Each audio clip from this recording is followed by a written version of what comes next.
reading from the Gospel according to Mark, chapter 6, verses 17 to 29. Herod was the one who had John the Baptist arrested and bound in prison on account of Herodias, the wife of his brother Philip, whom he had married. John had said to Herod, "It is not lawful for you to have your brother's wife." Herodias harbored a grudge against him and wanted to kill him, but was unable to do so. Herod feared John, knowing him to be a righteous and holy man, and kept him in custody. When he heard him speak, he was very much perplexed, yet he liked to listen to him. She had an opportunity one day when Herod, on his birthday, gave a banquet for his courtiers, his military officers, and the leading men of Galilee.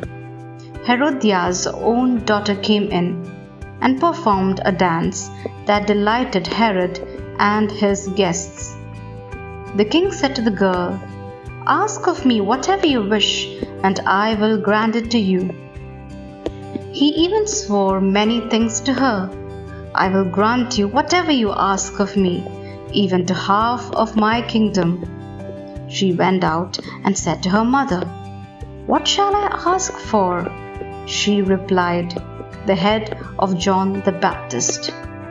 The girl hurried back to the king's presence and made her request. "I want you to give me at once, on a platter, the head of John the Baptist." The king was deeply distressed, but because of his oaths and the guests, he did not wish to break his word to her. So he promptly dispatched an executioner with orders to bring back his head. He went off and beheaded him in the prison. He brought in the head on a platter and gave it to the girl. The girl in turn gave it to her mother. When his disciples heard about it, they came and took his body and laid it in a tomb.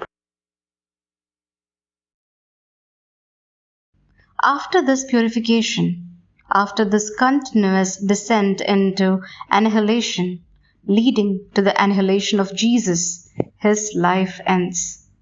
That confused king is able to make a decision, but not because his heart is converted, but rather because wine gives him courage. And thus, John's life is ended under the authority of a mediocre, drunken and corrupt king, because of a dancer's whim and because of the vindictive hatred of an adulterous woman. Thus, the great one meets his end, the greatest man born of woman. I think about our martyrs, today's martyrs, those men, women, children who are persecuted, hated, driven from off their homes, tortured, massacred.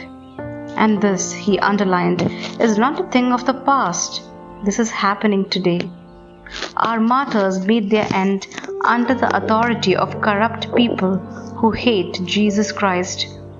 For this reason, it will do us good to think about our martyrs. I too will meet my end.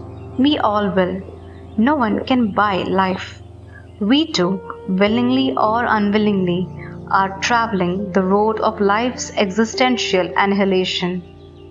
And this, he said, impels us to pray that this annihilation may resemble as much as possible that of Jesus Christ, his annihilation.